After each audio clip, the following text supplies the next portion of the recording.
Avinash institute of education में आप सभी का स्वागत है। मैं हूं अविनाश मिश्रा। आज के इस वीडियो में मैं आपको बताऊंगा कि अपर प्राइमरी टीचर आप कैसे बन सकते हैं, जिसे हिंदी में उच्च प्राथमिक शिक्षक कहा जाता है। सबसे पहले आप समझ लो कि उच्च प्राथमिक शिक्षक यानी कि अपर प्राइमरी टीचर किन्हें कहते हैं। वे शिक्षक या वे टीचर जो क्लास 6 से लेके 8th तक के स्टूडेंट्स या विद्यार्थियों को पढ़ाते हैं, उन्हें हम लोग क्या कहते हैं? उच्च प्राथमिक शिक्षक कहते हैं या अपर प्राइमरी टीचर कहते हैं। अगर आप भी क्लास 6 से लेके 8th तक विद्यार्थियों को पढ़ाना चाहते हैं, टीचर बनना चाहते हैं, तो आपके पास क्या क्वालिफिकेशन होनी चाहिए, आज की इस वीडियो में मैं आपको डिटेल में बताऊंगा। तो आइए समझते हैं। अगर आपको अपर प्राइमरी टीचर बनना है तो आप 3 तरीके से बन सकते हैं। पहला जो तरीका है क्या है कि आप 12th पास कर लीजिए और कोशिश करिए कि 12th में आपका जो परसेंटेज हो वो कम से कम 50 होना चाहिए।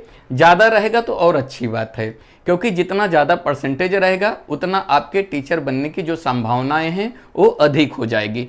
तो आप 12वीं पास करने के बाद क्या कर सकते हो? एक कोर्स होता है BLED कोर्स, जो 4 साल का इंटीग्रेटेड कोर्स होता है। ये करने के बाद आप क्या कर सकते हो? टीचर बनने योग्य हो सकते हो। दूसरी बात क्या है? आप ग्रेजुएशन कर लो। ग्रेजुएशन मतलब आप BA कर लो, BCom कर लो, BSc कर लो, ग्रेजुएशन कर लो। ग्रेजुएशन में आपके पास कम से कम कितना परसेंटेज होना चाहिए? 50%। ज़्यादा रहेगा तो और अच्छी बात है। उसके बाद आप क्या कर लो? DLED, जो कि 2 साल का डिप्लोमा कोर्स होता है। ये डिग्री कोर्स है और ये डिप्लोमा कोर्स है। आप डिप्लोमा कोर्स कर सकते हो या तो आप बैचलर डिग्री ले लो। बैचलर डिग्री मतलब ग्रेजुएशन, जैसे कि BA कर लो, BSc कर लो, BCom कर लो। उसके बाद आपको क्या करना है? B.Ed करना है। B.Ed करने के बाद आपको क्या करना पड़ेगा?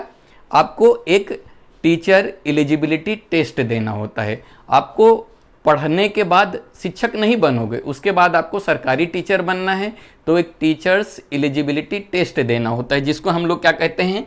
CTET या STET, जिसका पेपर 2 आपको क्वालिफाई करना होगा। सबसे पहले आपको क्या करना पड़ेगा? 12th पास करो 50% से ज़्यादा परसेंटेज के साथ या मार्क्स के साथ।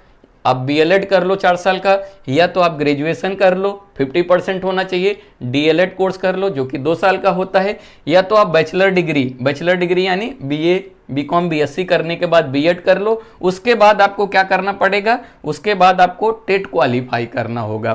तो टेट का 2 एग्ज़ाम होता है या 2 तरीके से एग्ज़ाम होता है। एक, अगर आप केंद्रीय विद्यालय में पढ़ाना चाहते हैं तो आपको क्या करना पड़ेगा? CTET क्वालिफाई करना पड़ेगा। अगर आप स्टेट में, जो राज्य में जो वैकेंसीज निकलती हैं किसी स्टेट में, जैसे आप उत्तर प्रदेश में या बिहार में या किसी भी स्टेट में पढ़ाना चाहते हैं, तो वहाँ पे STET होता है, यानी स्टेट टेट का एग्ज़ाम होता है। उसको आपको क्वालिफाई करना होगा। कौन सा? पेपर 2 क्वालिफाई करना होगा। अगर आप क्लास 6 से 8 तक के विद्यार्थियों को पढ़ाना चाहते हैं तो आपको पेपर 2 क्वालिफाई करना पड़ेगा। किसका? या तो CTET का या तो STET का। अगले वीडियो में मैं आपको डिटेल में बताऊंगा कि CTET और STET क्या होता है। अभी हमें समझना है कि उच्च प्राथमिक शिक्षक कैसे बने, ठीक है। ए क्वालिफाई करने के बाद आपको क्या करना पड़ेगा? थोड़ा सा वेट करना पड़ेगा। किसका? वैकेंसी का। जैसे ही वैकेंसी आती है उसमें आपको क्या करना पड़ेगा? आवेदन करना पड़ेगा। आवेदन करने के बाद फिर से आपका क्या होगा? फाइनल एग्ज़ाम होगा।